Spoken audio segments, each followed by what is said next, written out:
Ibeka, comme aiment à l'appeler affectueusement les Maliens, Ibrahim Boubacar Keïta n'est pas homme à s'en vanter, c'est un homme d'action.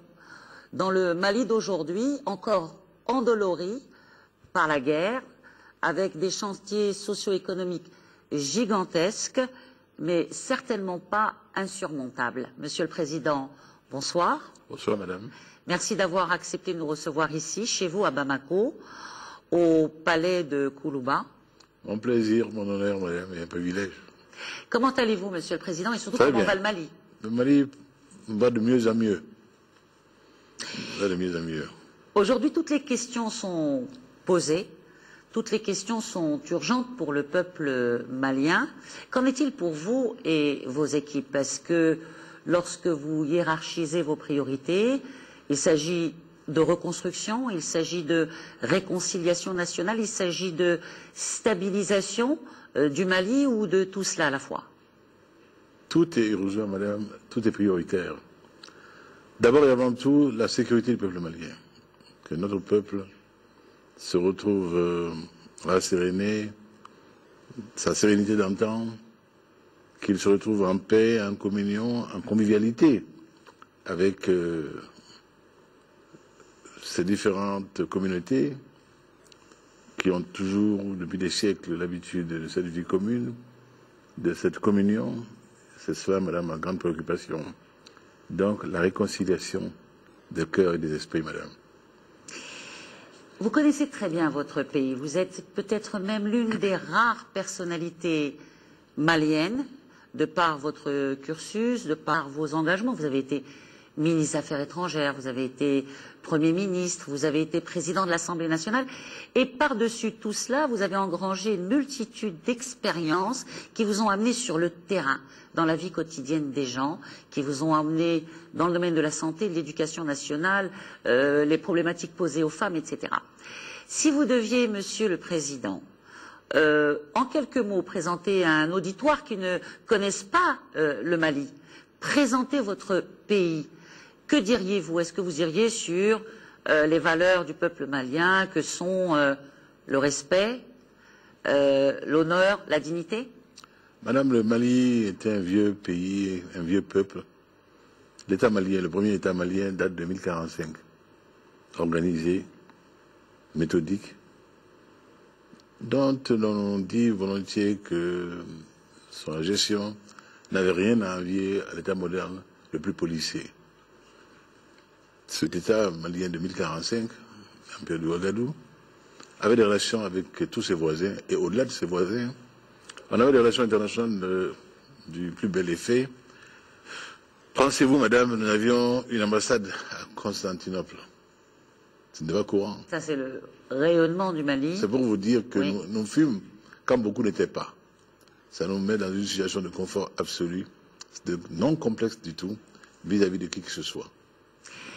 Aujourd'hui, si on devait revenir à la situation et à la stabilité à laquelle vous travaillez, vous et vos équipes aujourd'hui, si on devait parler de ce péril djihadiste, peut-être même que je dirais gangstéro-djihadiste, est-ce qu'il est écarté? Oui, définitivement. Combien vous avez raison, Madame, de parler de péril gangstéro-djihadiste, parce que c'est de ça qu'il s'agit. Quand on sait que le narcotrafic s'est invité dans la danse, quand on sait que les trafics en tout genre également la drogue, en les feu, armes, absolument, la Madame, traite, tout cela qui a l'habitude de faire le lit du gangstérisme. Donc votre expression gangstéro-djihadisme est tout à fait la bienvenue.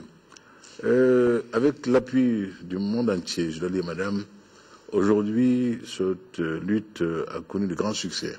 Pour autant, tout n'est pas totalement écarté. Donc il y a des poches. Il y a des poches. Notamment, nous sommes très préoccupés par le sud libyen. Mais ça, c'est une autre question sur laquelle nous aurons sûrement à revenir dans le cours de notre entretien, Madame. Absolument. D'ailleurs, je voudrais m'arrêter peut-être quelques minutes sur, parmi les attentes du peuple malien. Je le disais tout à l'heure, il y a énormément de choses, tout est à faire, tout est à construire. Mais il y a peut-être une préoccupation très actuelle sur le processus de réconciliation, Monsieur le Président. Où en êtes-vous? Où en êtes-vous sur ce processus? Madame, il est heureux, ça, ce sont des bonheurs qu'Allah Subhanahu wa Ta'ala nous offre. Au moment où nous parlons, madame, des entretiens viennent de s'ouvrir à Bamako, dans le cadre d'ateliers thématiques, qui vont embrasser la question globale de la réconciliation. Aujourd'hui, nos frères de la rébellion sont à Bamako.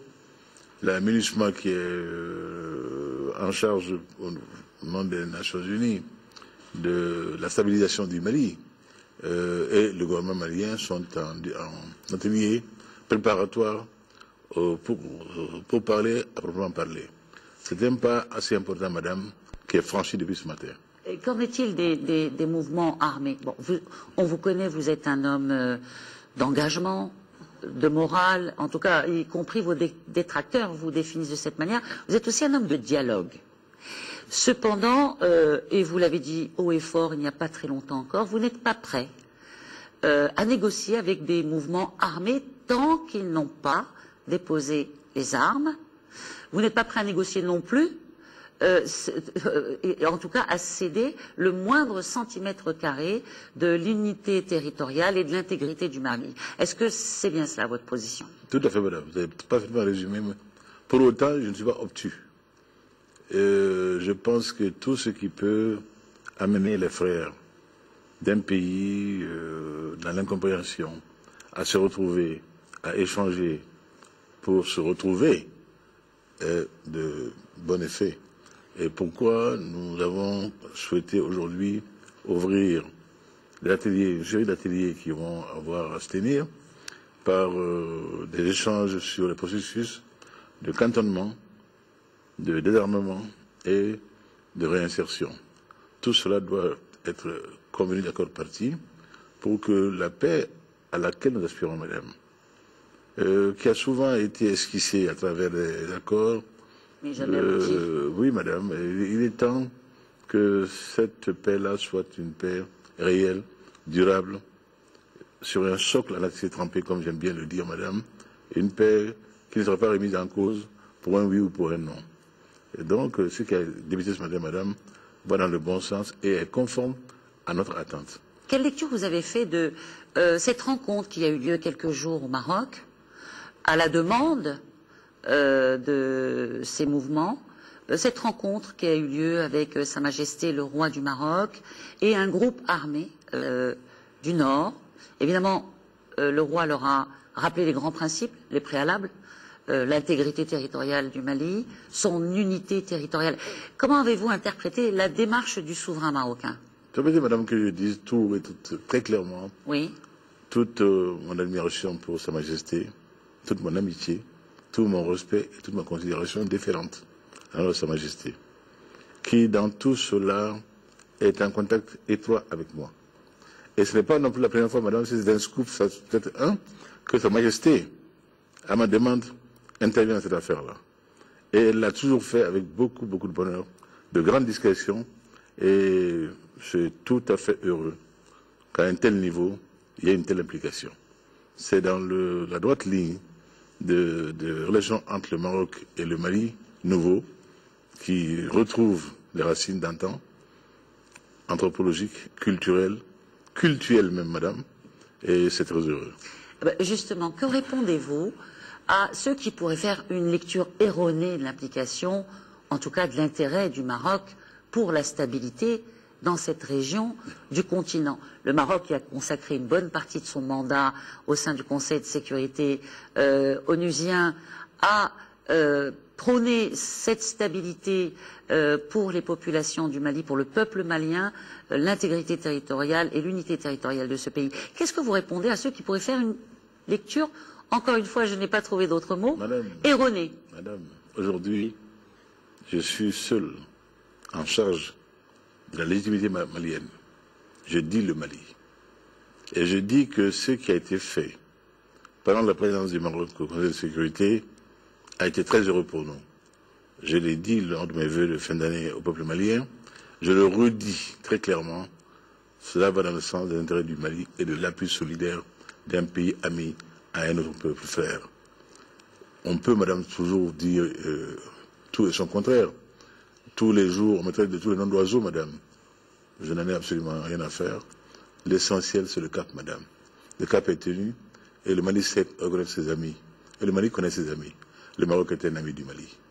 À partir de quel degré de gestion du risque un pays ou une partie peut-elle se sentir impliquée?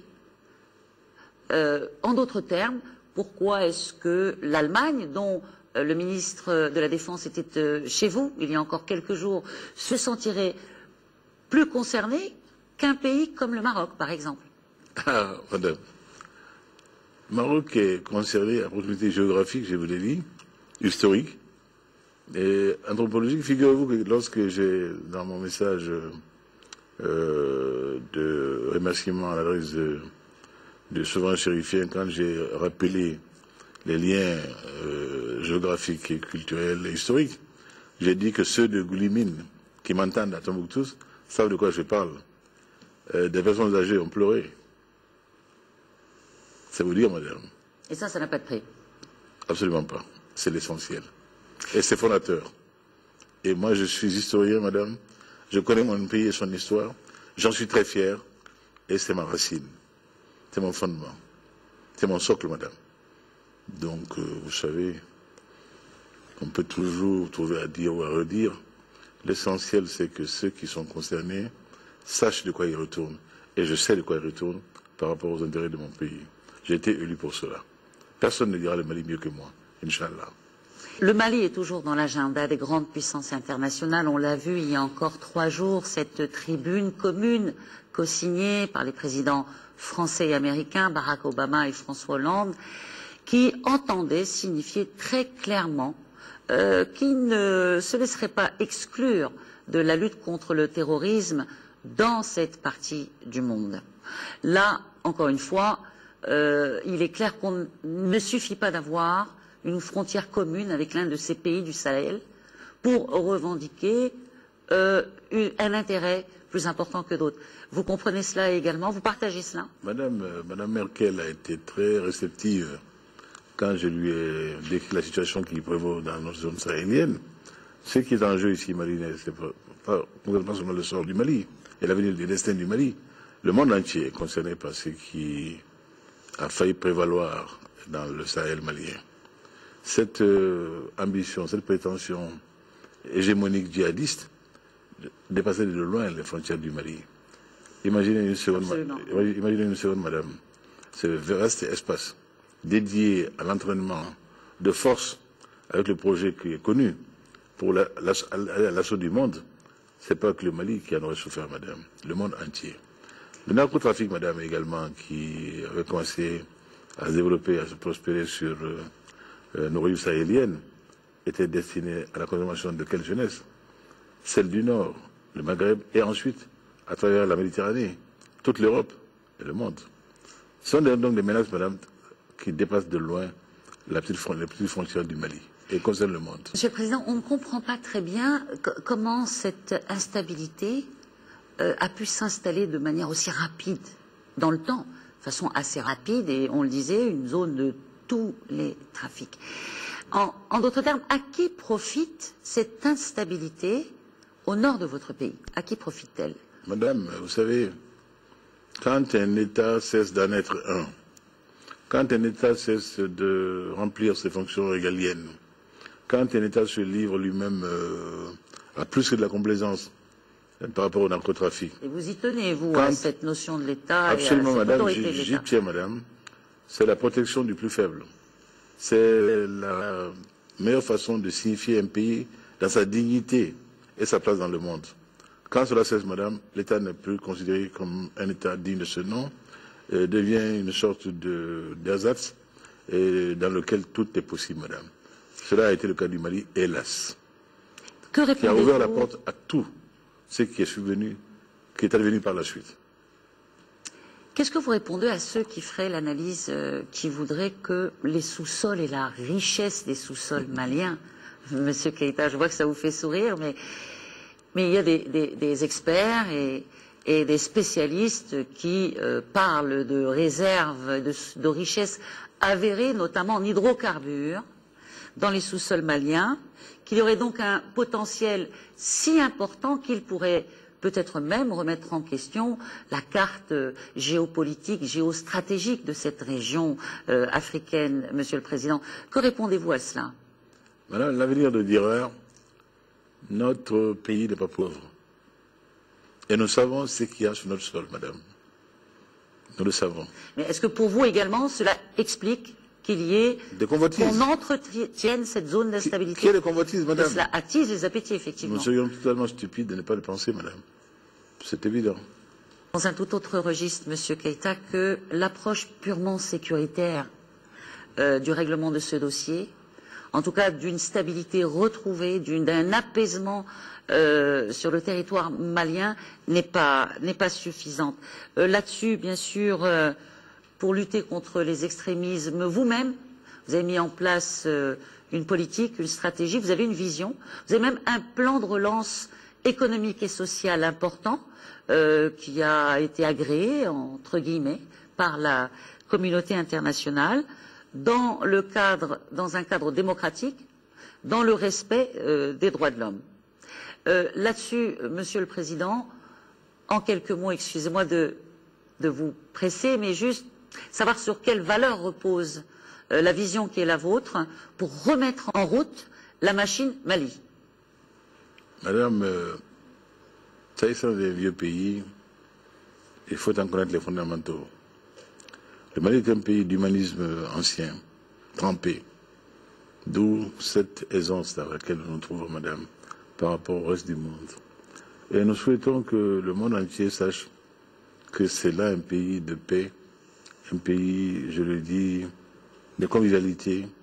Ce n'est pas un pays où telle communauté serait en désir de pourfendre telle autre communauté. Tout au long des siècles, nous avons été unis. Un pays de métissage, un pays de brassage, un pays de noirs et de blancs. Tel a toujours été le Mali, telle est la chance du Mali. Ce métissage humain, linguistique, culturel, tout, madame. Et cela doit être maintenu par tous les moyens. Je demande simplement aux uns et aux autres qui me savent homme de parole. C'est pas moi qui le dis, c'est dans le langage populaire, on dit Kankelenti, l'homme de parole. Je me veux tel, et je crois avoir été tel, qui m'a valu ce qui me vaut d'être ici aujourd'hui, d'être devant vous, madame. Et ça, j'y tiens, madame, parce que pour moi, l'honneur n'est pas un vain mot. L'honneur et la dignité sont des traits caractéristiques qui sont au cœur des Maliens. Et ils m'en savent pas dépourvu. Pourquoi cette estime vis-à-vis de ma personne? Et cet honneur et cette dignité, madame, m'incline à tenir ma parole, mes engagements. Pourquoi j'incline mes frères en face à me faire confiance? Dans un passé pas très lointain, il l'avait dit. Ah, si Ibeka était là, nous pensons que beaucoup de choses qui sont arrivées ne seraient pas là, parce que nous aurions un homme de confiance, un homme de parole, un frère avec lequel nous serons sûrs d'être considérés et de pouvoir faire en sorte que notre quotidien change. Cet homme est là. Il n'a pas changé. Mais vous n'avez pas peur du poids important des attentes? Elles sont énormes, madame. Elles sont énormes. Vous avez tellement bien introduit l'émission, madame. J'en étais ému. C'est vrai que une telle confiance, madame, lorsqu'on n'est pas totalement stupide et naïf, loin d'être là dans une sorte de contemplation de soi mièvre, on en est plutôt... on sent le poids, madame. Et je sens ce poids-là au quotidien, madame. À chaque seconde de ma vie, je sens ce poids de la confiance des Maliens, que je n'ai pas le droit de décevoir. Et j'ai dit, leur confiance ne sera pas galvaudée. Ils l'ont mise entre les mains d'un homme qui saura tenir la barre, qui saura être juste, et qui saura dire le Mali avec dignité partout dans le monde, avec honneur et avec fierté. Un homme qui saura également faire les bons choix, Inch'Allah. vous le disiez, pour le Mali. Inch'Allah. Notamment pour, et là encore une fois, l'approche sécuritaire, nous le disions, ne suffit pas, non, pour le retour de la pratique d'un islam apaisé, celui de nos ancêtres. Là-dessus, évidemment, je parle de la reconstruction immatérielle de ce pays. Je parle notamment de ces 500 imams maliens qui, dans le cadre d'une convention avec le Maroc, sont formés actuellement, et ce pour 2 ans, dans le cadre, bien évidemment, du rite malékite qui rejette toute forme d'excommunication. C'est une réponse concrète à ces dérives qui ont entraîné le Mali dans le bourbier terroriste. Mais en même temps, je me demande, Monsieur le Président, si c'est la seule réponse qu'il faut avoir. Est-ce qu'il y en a d'autres pour vous? Madame, vous savez, certains des esprits qui se veulent forts, mais qui n'ont pas compris grand-chose. Vous savez, j'ai retenu une expression dans le cadre d'un débat entre 2 hommes de culture, d'envergure presque égale, mais dont l'un était agrégé de l'université, l'autre pas.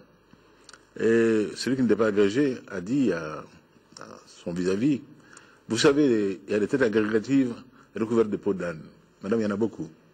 Certains sont crus forts en thème, en ralliant ce que Sa Majesté nous avait offert là, qui n'ont pas compris que c'était la fondation, le fondement, l'essentiel que Sa Majesté nous offrait là.